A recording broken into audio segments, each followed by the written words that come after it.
Hello students, आज का हमारा टॉपिक है comparison of two sets of observation. तो दो अगर सेट हमें दिए हुए दो सेट ऑफ ऑब्जर्वेशन अगर हमारे पास है तो हम उसको कंपेयर कैसे करते हैं, तो आज के लेक्चर में हम वो देखेंगे। तो स्टार्ट करते हैं लेक्चर। तो स्टूडेंट्स, अगर हमें टू सेट्स ऑफ ऑब्जर्वेशंस को अगर हमें कंपेयर करना है तो हम किसका यूज़ करते हैं? कोएफिशिएंट ऑफ वेरिएंस का यूज़ करते हैं। तो समझ लेते हैं, अगर अपने पास दो सेट्स है, if we have two sets 1 and 2, suppose हमारे पास ये दो सेट्स दिए हुए ऑब्जर्वेशन के, तो सबसे पहले हम क्या करते हैं, दोनों का क्या निकालते हैं? कोएफिशिएंट ऑफ वेरिएंस निकालते हैं। सपोज पहले सेट के कोएफिशिएंट ऑफ वेरिएंस को अपन ने क्या लिखा? CV, और यहाँ बेस में फर्स्ट सेट लिखा। एंड सेकंड सेट के कोएफिशिएंट ऑफ वेरिएंस को निकाला, जिसको अपन ने CV ये सेकंड से रिप्रेजेंट किया। ओके, तो पहली स्टेप क्या है? दोनों सेट्स के कोएफिशिएंट ऑफ वेरिएंस को कैलकुलेट करेंगे। और उसके बाद अगर अगर मान लेते हैं कि पहला जो कोएफिशिएंट ऑफ वेरिएंस है पहले सेट का, वो कम आता है दूसरे सेट के कोएफिशिएंट ऑफ वेरिएंस से, तो इसका मीनिंग क्या हो गया? इसका मीनिंग हो गया कि सेट 1 जो सेट 1 है क्या है? मोर कंसिस्टेंट है। अगर CV1 is less then CV2 आता है इन केस, तो सेट 1 क्या है? मोर कंसिस्टेंट है। इसका मीनिंग ये हो गया। या फिर इसको हम ऐसा भी कह सकते हैं कि सेट 1 हैज़ लेस वेरिएबिलिटी। मतलब सेट 1 मोर कंसिस्टेंट है, मतलब इसका ही मीनिंग क्या हो गया कि सेट 1 हैज़ लेस वेरिएबिलिटी है। और अगर दूसरे वर्ड्स में अगर हम देखें, सेकंड इसी केस में अगर CV1 is less then CV2 है, तो उसी समय अपन सेकंड सेट को ऑब्जर्व करें, तो सेकंड सेट का मीनिंग क्या हो गया इसमें? इस केस में सेकंड सेट क्या होगा? Has greater variability. मतलब क्या हो गया? सेकंड सेट क्या होगा? लेस कंसिस्टेंट होगा। क्लियर हो रहा है? अगर CV1 is less then CV2 आता है, इसका मीनिंग क्या हो गया कि जो पहला सेट है वो मोर कंसिस्टेंट है, या इसको अदर वर्ड्स में हम कह सकते हैं हैज़ लेस वेरिएबिलिटी है इसकी। या फिर हम ऐसा भी कह सकते हैं कि जो सेकंड सेट है उसकी क्या है? ग्रेटर वेरिएबिलिटी है। इसका मीनिंग ये क्या हो गया? वो लेस कंसिस्टेंट हो गया। तो अपने को क्वेश्चन में क्या पूछा गया है? कंसिस्टेंसी पूछी गई है कि वेरिएबिलिटी पूछी गई है, उसके ऊपर डिपेंड करता है अपने को यहाँ आंसर में क्या स्टेटमेंट लिखना है। अगर कंसिस्टेंसी पूछी गई है तो अगर ये आता है अपना, तो इसका मीनिंग हो गया set 1 has is more consistent than set 2। Okay, और अगर वेरिएबिलिटी पूछी गई है कि कौन ज़्यादा वेरिएबल है, किसकी वेरिएबिलिटी ज़्यादा है, तो अपन उस केस में क्या कहेंगे? Second set is has greater variability, जो कि मैंने यहाँ पे स्टेटमेंट लिखा है। क्लियर है? तो इस तरह से अपन दो सेट को यूजिंग कोएफिशिएंट ऑफ वेरिएंस का यूज़ करते हुए दो सेट को कंपेयर करते हैं। और कोएफिशिएंट ऑफ वेरिएंस को निकालने का फॉर्मूला क्या होता है, ये मैंने आपको प्रीवियस लेक्चर में बताया है। क्या होता है? Sigma by mean into 100। Sigma का मीनिंग क्या होता है? स्टैंडर्ड डेविएशन, जो कि अपन फोर्थ लेक्चर में ऑलरेडी स्टडी कर चुके हैं डिटेल में। और एक्स बार का मीनिंग होता है mean of the given data. तो आई थिंक क्लियर है। अब अपन क्वेश्चन स्टार्ट करते हैं वन बाय वन। देखते first question. The two sets of observations are given below. दो सेट्स है, उनके ऑब्जर्वेशंस दिए हैं नीचे। सेट 1 में दे के रखा है, सेट 1 के जो भी ऑब्जर्वेशंस है उसका मीन दे के रखा है अपने को। मीन क्या दिखा है? डेटा का, सेट 1 के डेटा का मीन दे के रखा है 82.5, और सिग्मा मतलब स्टैंडर्ड डेविएशन दे के रखा है 7.3 दे के रखा है। उसके बाद सेकंड सेट का मीन दे के रखा है ये, और SD दे के रखा है 8.35। तो क्वेश्चन पूछा है which of the two sets is more consistent. इन दोनों में से कौन सा सेट ज़्यादा कंसिस्टेंट है? तो जैसा कि मैंने ऊपर थ्योरी पार्ट में बताया, कंसिस्टेंसी के लिए अपने को क्या चेक करना पड़ता है? Coefficient of variance. तो अपन क्या करेंगे? सबसे पहले स्टेप क्या है? दोनों सेट्स का जो डेटा दिया है वो लिख लेंगे एज इट इज़, और उसके बाद उससे रिलेटेड उसके कोएफिशिएंट ऑफ वेरिएंस कैलकुलेट करेंगे। तो दोनों ही सेट के अपन ने जो दिया है, मीन दे के रखा है, SD दे के रखा है। सेकंड सेट का भी मीन और SD दे के रखा है। अब कोएफिशिएंट ऑफ वेरिएंस निकालेंगे पहले सेट का, तो उसको किससे रिप्रेजेंट करेंगे? CV1 से। ओके, तो यहाँ पे सेट फर्स्ट और सेट 2 नाम दिया है। यहाँ पे सेट A सेट B देते तो CV-A लिखते, CV-B लिखते। तो coefficient of variance first set का क्या हो जाएगा? फॉर्मूला क्या होता है? Sigma by mean into 100। तो बस वैल्यूज पुट करेंगे, कैलकुलेट करेंगे, तो ये आएगा 7.3 डिवाइड बाय 82.5 इंटू 100। इसको सॉल्व किया, देन वी गेट 8.85%। मैंने बताया था आपको कोएफिशिएंट ऑफ वेरिएंस हमेशा परसेंट में लिखा जाता है। तो वैल्यू सॉल्व करने के बाद कितनी आई? 8.85%। Similarly we find the coefficient of variance for set 2। Then CV2 क्या आ जाएगा? फॉर्मूला फिर से लिखने की ज़रूरत नहीं है, चाहे तो लिखो, नहीं तो डायरेक्ट अप्लाई करो। तो ये आ जाएगा sigma is 8.35 for the second set and mean is 48.75 into 100। इसको सॉल्व किया तो वैल्यू क्या आ जाएगी? ये आ जाएगी 17.13%। अब ऑब्जर्व करो दोनों को। CB1 पहले सेट का कोएफिशिएंट ऑफ वेरिएंस 8.85 है और दूसरे का 17 पॉइंट। कौन सा कम है? ये कम है। जो कम है वो पहले देखेंगे। So therefore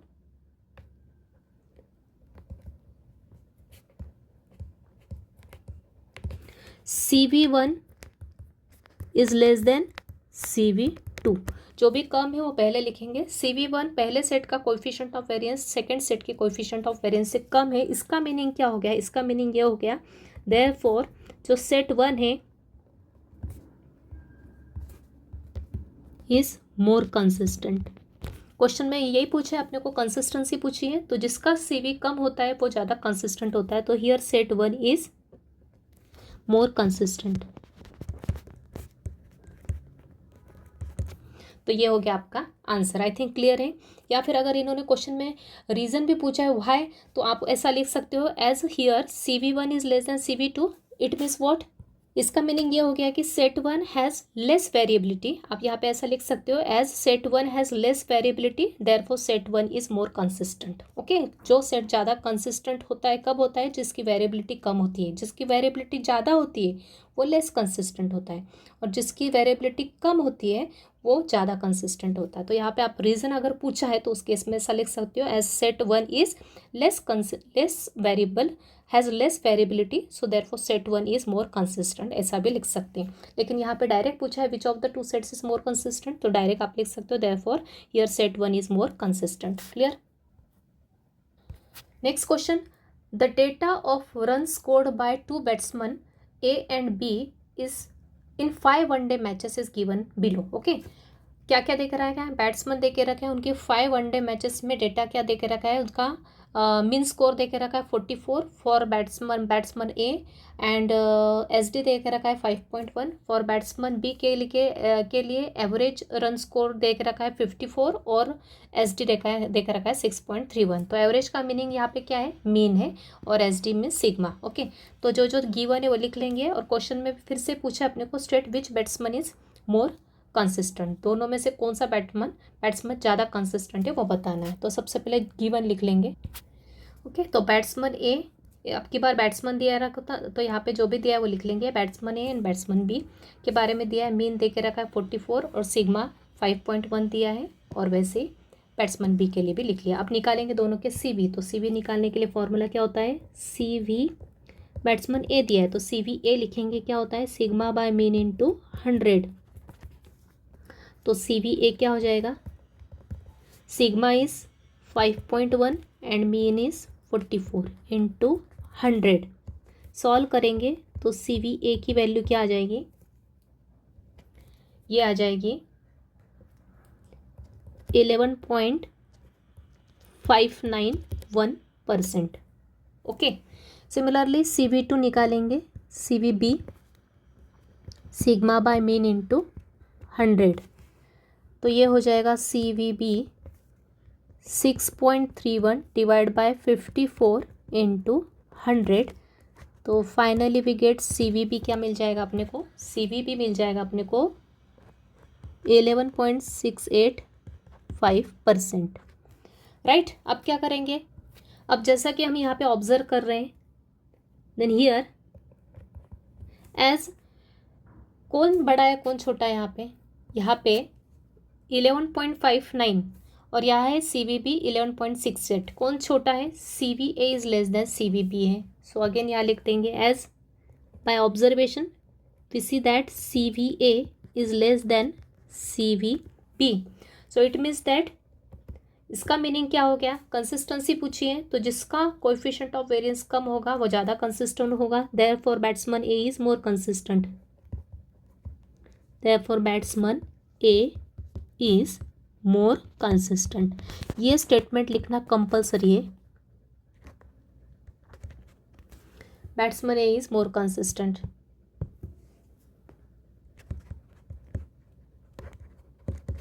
this is our final answer. Clear है आई थिंक। देखते हैं नेक्स्ट क्वेश्चन।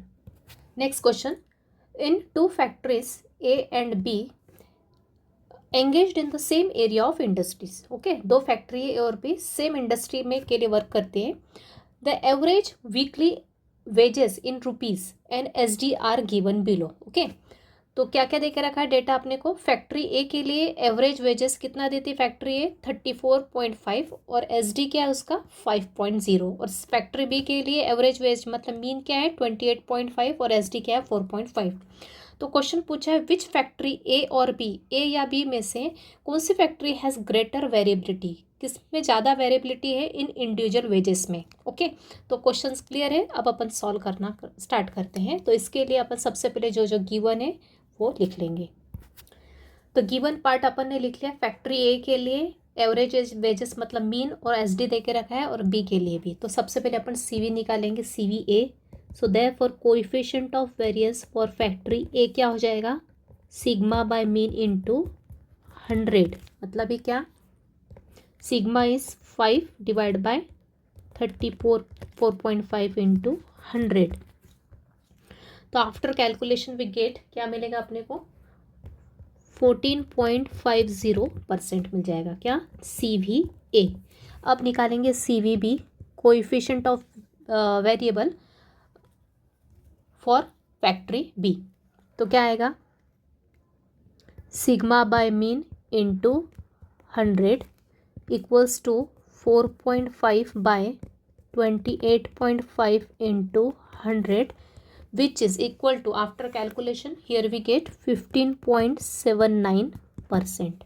तो इसका ऑब्जर्वेशन किया तो क्या समझ में आ रहा है कि अगेन अब ये कोइंसिडेंटली हो रहा है, कंपलसरी नहीं। फैक्ट्री ए ही का कोएफिशिएंट ऑफ वेरिएंस हमेशा अभी तक अपन ने जितने क्वेश्चन किए उससे लेस आ रहा है, किससा, फैक्ट्री बी से।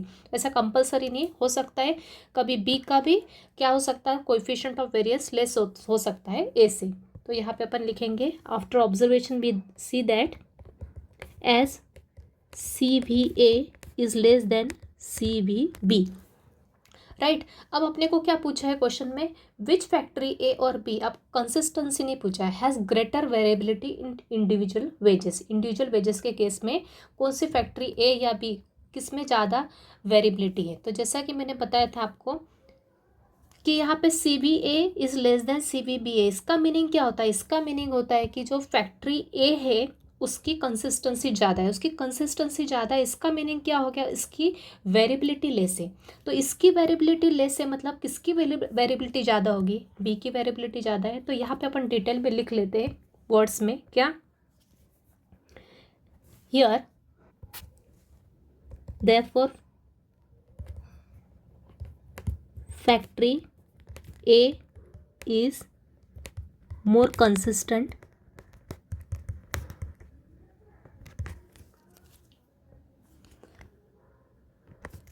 or we can say that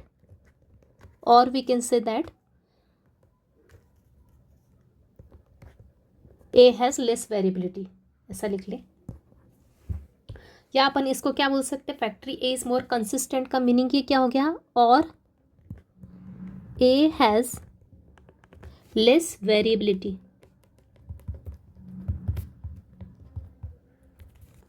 या इन अदर वर्ड्स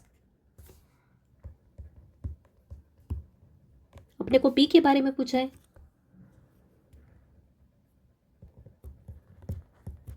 दूसरे वर्ड्स में हम क्या कह सकते हैं कि factory B has greater variability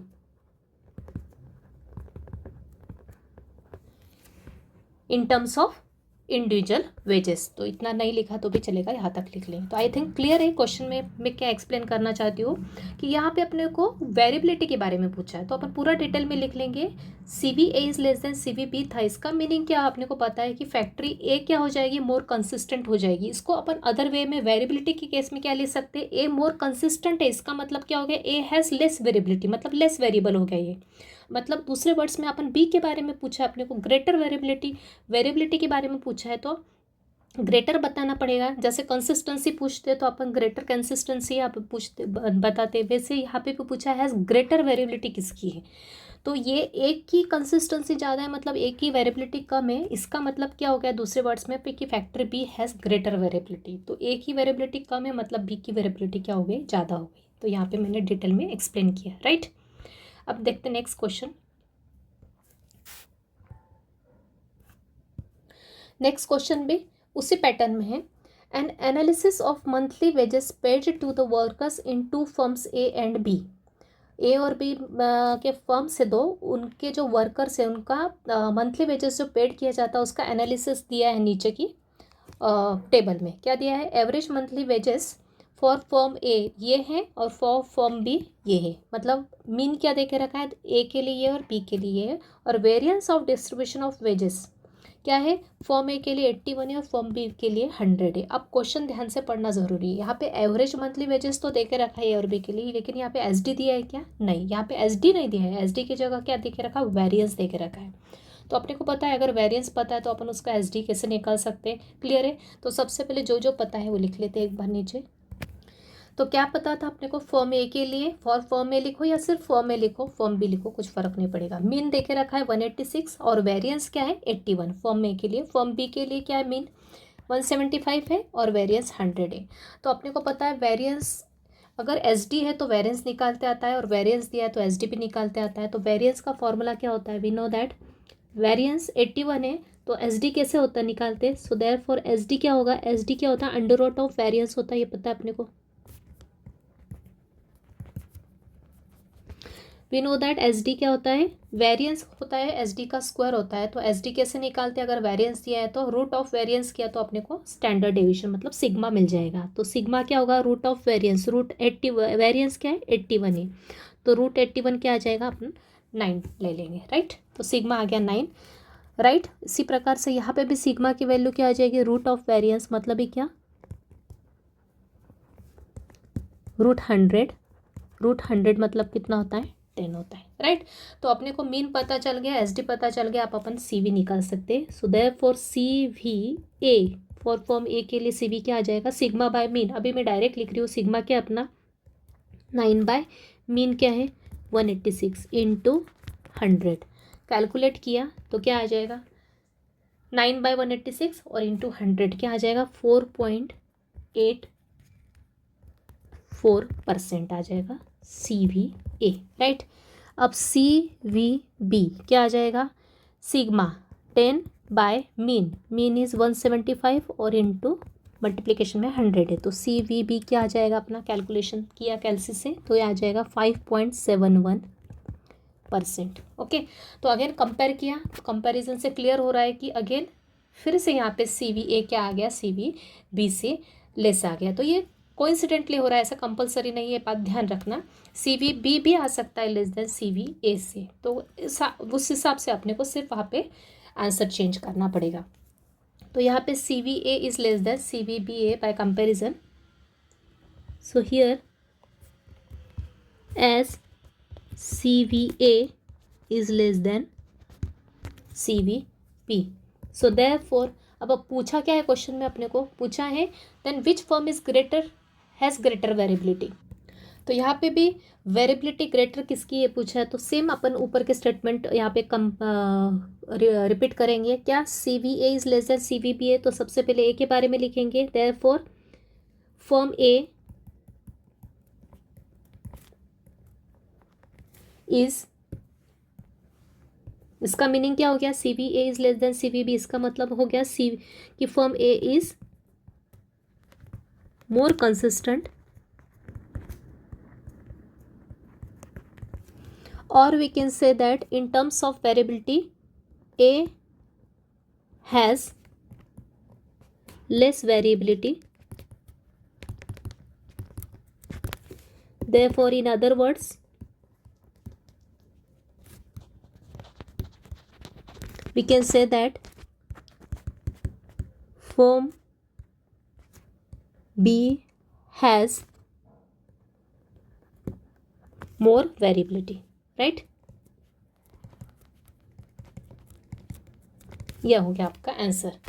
clear है? आई थिंक अपने को क्वेश्चन में पूछा है then which firm is has greater variability. तो वेरिएबिलिटी पूछा है तो अपने को सबसे पहले है पता है कि C V A is less than C V B होता है। तो हमेशा जो लेस देन हो, जिसका कोएफिशिएंट ऑफ वेरिएंस कम होगा वो सेट ज़्यादा कंसिस्टेंट होगा। तो ये कंसिस्टेंट है, इसका मीनिंग क्या हो गया, वेरिएबिलिटी के केस में अगर इसको बोले ए को तो ए इज़ मोर कंसिस्टेंट, मतलब ए हैज़ लेस वेरिएबिलिटी। तो इसका मतलब इसकी वेरिएबिलिटी कम है तो किसकी वेरिएबिलिटी ज़्यादा होगी, बी की। सो अदर वर्ड्स में हम कह सकते हैं कि form B has greater variability या मोर वेरिएबिलिटी। क्लियर। अब देखते हैं एक और डिफरेंट टाइप का क्वेश्चन। तो ये चार ऊपर जो दिए वो क्वेश्चन है तो सिमिलर टाइप के, कुछ में कंसिस्टेंसी पूछा है, कुछ में वेरिएबिलिटी है, तो मैंने आपको अच्छे से एक्सप्लेन कर दिया है। अब ये जो नेक्स्ट क्वेश्चन है इसमें अपने को उन्होंने ना मीन दे के रखा है ना एसडी दे के रखा है, सिर्फ डेटा दे के रखा है। डेटा को देख के अपने को यहाँ पे मीन भी निकालना है, एसडी भी निकालना है, उसके बाद सीवी भी निकालना है और उसके बाद कंपेयर करना है। ओके, तो इस टाइप का क्वेश्चन पूछा गया है लेकिन बहुत फ्रिक्वेंटली नहीं पूछा जाता। मेन तो क्वेश्चंस अपन ने जो ऊपर देखे इसमें से ही पूछे जाते हैं। तो भी एक टाइप का ये क्वेश्चन मैं आपको करवा देती हूँ। क्या है question, the run scored by two batsman A and B. दो बैट्समैन है ए और बी, उनके द्वारा इन 5 वनडे मैचेस में जितने रन स्कोर किए गए उन दोनों के द्वारा, तो वो दे के रखा है। ए ने 5 वनडे मैचेस में इतने रन स्कोर किए, बी ने इतने किए। Then who is more consistent, तो ए और बी में से कौन ज़्यादा कंसिस्टेंट है और वाई है। तो यहाँ वाई के लिए आंसर अपने को इसी पैटर्न में अपन देंगे, राइट। तो अपन क्या करते हैं, सबसे पहले दिए हुए डेटा को प्रॉपर लिख लेते हैं। अब डेटा कैसा है, दोनों का दोनों रॉ डेटा है। ओके, इंडिविजुअल सीरीज है, ए के लिए अपने को ऑब्जर्वेशन दे के रखे और बी के लिए भी ऑब्जर्वेशन दे के रखा है। तो इसके 4th वाले लेक्चर में आप जाके देख सकते हैं, वहाँ पे मैंने एसडी कैसे निकालना है रॉ डेटा के लिए वो एक्सप्लेन किया है। यहाँ पे भी मैं सॉल्व करके बता रही हूँ, लेकिन डिटेल में देखना है तो आप 4th लेक्चर में जाके देख सकते हैं, राइट। तो सबसे पहले डेटा बैट्समैन ए के लिए सब ऑब्जर्वेशन लिखेंगे और उसके लिए अपन टेबल ड्रॉ करेंगे। फिर बैट्समैन बी के लिए और दोनों के क्या निकालेंगे, एसडी और मीन निकालेंगे, राइट। तो इस तरह से अपन ने सबसे पहले यहाँ पे मैंने फॉर्मूला लिख दिया एसडी का। रॉ डेटा के लिए क्या होता है, square root of summation of x I minus mean whole bracket square divide by N, where N is the number of observation. और यहाँ पे जो इसको निकालने के लिए मीन निकालना पड़ता है, और मीन का फॉर्मूला रॉ डेटा के लिए क्या होता है, summation of all the excise, सभी एक्साइज का समेशन ए और बी के लिए अलग अलग निकालेंगे, डिवाइड बाय एन। एन मतलब नंबर ऑफ ऑब्जर्वेशन, कितने 1 2 3 4 5, ए के लिए भी 5, बी के लिए भी 5। तो पहले बैट्समैन ए और बैट्समैन बी के लिए अलग अलग 2 टेबल बनाए, क्योंकि इनके लिए दोनों के लिए अलग अलग एसडी और मीन निकालना अपने को। तो सबसे पहले ए के लिए एक्सरसाइज ये है अपने 5, वो लिख लिया वर्टिकली, और बी के लिए भी जो एक्सरसाइज है ये वाले 5 वो लिख लिए। अब अपने को मीन निकालना है। मीन का फॉर्मूला क्या होता है, summation of x I by N. तो बैट्समैन ए के लिए मीन क्या हो जाएगा, बैट्समैन ए के लिए मीन हो जाएगा, यहाँ पे लिख लेंगे नीचे summation of x I by N. X I का समेशन क्या है, यहाँ पे निकाला अपन ने, इन सबको ऐड किया तो कितना आया 220, और बी के लिए तो क्या आया 270। तो यहाँ पे ऐड किया तो ये हो गया 220 डिवाइड बाय एन। एन कितना है 5 है, तो 220 डिवाइड बाय 5 कितना होता है, तो ये मीन क्या आ गया आपका 44, यस, राइट। अब क्या निकालेंगे, मीन निकालना तो वैसे ही एस डी निकाल लेंगे। सो देयरफॉर अब निकालेंगे एस डी। अब एस डी निकालने के लिए एक एक ऑब्जर्वेशन लेंगे, डी आई निकालना है ना अपने को, ये निकालना है, राइट। दिस इज ये क्या होता है, डी आई होता है, इसको अपन डी आई से रिप्रेजेंट करते हैं, एक्स आई माइनस मीन का होल स्क्वायर, मतलब ये डी आई होता है इसका स्क्वायर। ओके, तो ये निकालने के पहले डी वाई निकालना पड़ेगा, एक्स आई माइनस मीन निकालना पड़ेगा। इसके लिए एक एक ऑब्जर्वेशन लेंगे, उसमें माइनस मीन निकालते चलेंगे। फॉर बैट्समैन ए के लिए चल रहा है अभी, वैसे बैट्समैन बी के लिए निकालेंगे। तो 48 माइनस 44 मतलब कितना आएगा, प्लस का 4, ऐसा करते जाएंगे। ये प्लस का 4, 50 माइनस 44 कितना आएगा, प्लस का 6। देन 39 माइनस 44 कितना आएगा, माइनस का 5। जो भी है पॉजिटिव नेगेटिव लिखते चलेंगे। फिर 46 माइनस 44 कितना है, प्लस का 2। 37 माइनस 44 कितना होगा, माइनस का 7, राइट, राइट। ओके, अब क्या करेंगे, डी आई का स्क्वायर, ये जो भी डी आई आया नेगेटिव पॉजिटिव उसका स्क्वायर करेंगे। 4 का स्क्वायर क्या होता है 16, 6 का स्क्वायर कितना 36, माइनस 5 का स्क्वायर किया तो माइनस के साइन पॉजिटिव हो जाएगी, 5 का स्क्वायर 25 मतलब प्लस 25, 2 का स्क्वायर 404 लिख सकते हैं। 7 माइनस 7 का स्क्वायर 49। अब अपने को चाहिए समेशन किसका है, डी आई का स्क्वायर का समेशन। डी आई स्क्वायर मतलब ही एक्स आई माइनस मीन का स्क्वायर का समेशन। तो सम किया इन सभी वैल्यूज़ का, इन सब को ऐड किया तो वैल्यू क्या आ जाएगी अपनी 130,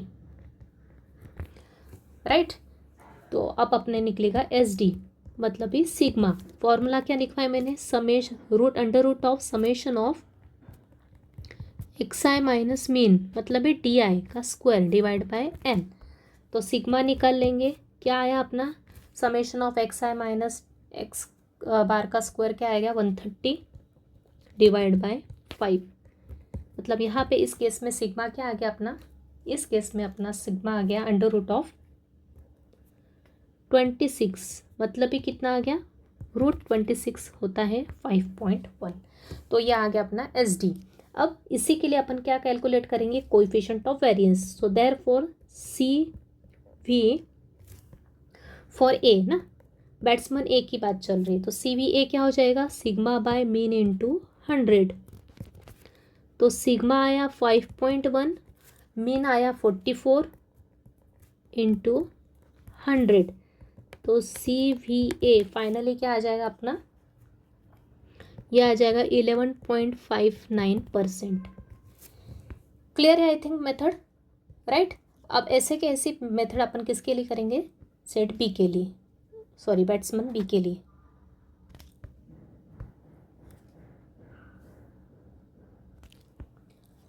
सेम टू सेम प्रोसीजर अपन बैट्समैन बी के लिए करेंगे। अब बैट्समैन बी के लिए सबसे पहले मीन निकालेंगे, तो मीन होगा summation of x I by N.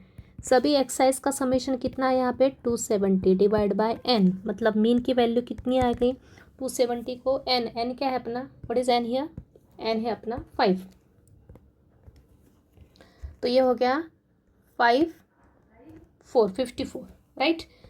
Divide किया 270 को 5 से, तो मीन आ गया 54। अब निकालेंगे एस डी, एस डी मतलब सिग्मा। सिग्मा निकालने के लिए अपने को क्या करना पड़ेगा, सेम मेथड, एक एक एक्स आई लेंगे, माइनस करते जाएंगे 50 एक्स बार की वैल्यूज़ के साथ। तो 50 माइनस 54 कितना आएगा, माइनस का 4। 52 माइनस 54 मतलब माइनस का 2। 60 माइनस 54 मतलब प्लस का 6। 55 minus 54 1 and this is minus 3 minus 1, right. Okay, now D i square minus 4 square is 16, this is 4 36 1 and 1। अब निकालना अपने को summation of d i square का समेशन कितना आ गया, सबको ऐड किया तो आ गया 58। तो एस डी आ गया under root of, same formula, summation of d i square भी लिखो तो भी चलेगा, उसका मीनिंग सेम ही है। तो डी आई स्क्वायर कितना आया 58 बाय एन, मतलब भी 5।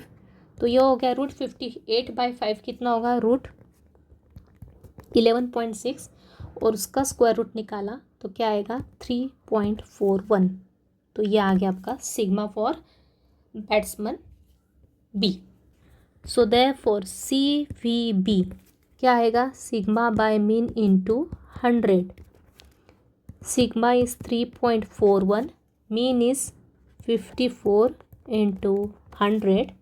सो finally what is C V B, C V B क्या आ गया आपको कैलकुलेट करके देखेंगे, ये हो गया 6.31%।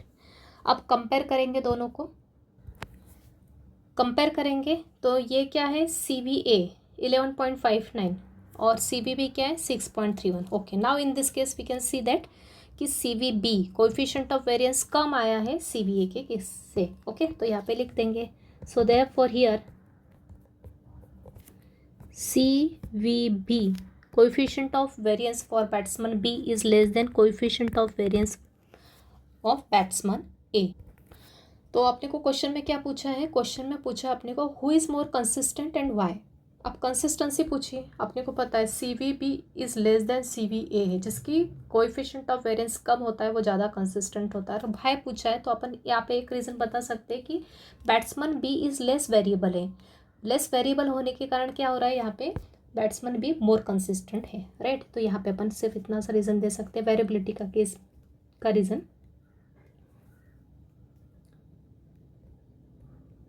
Therefore here batsman B is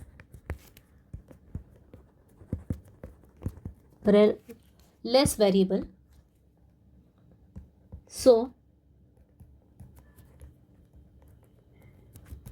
batsman B is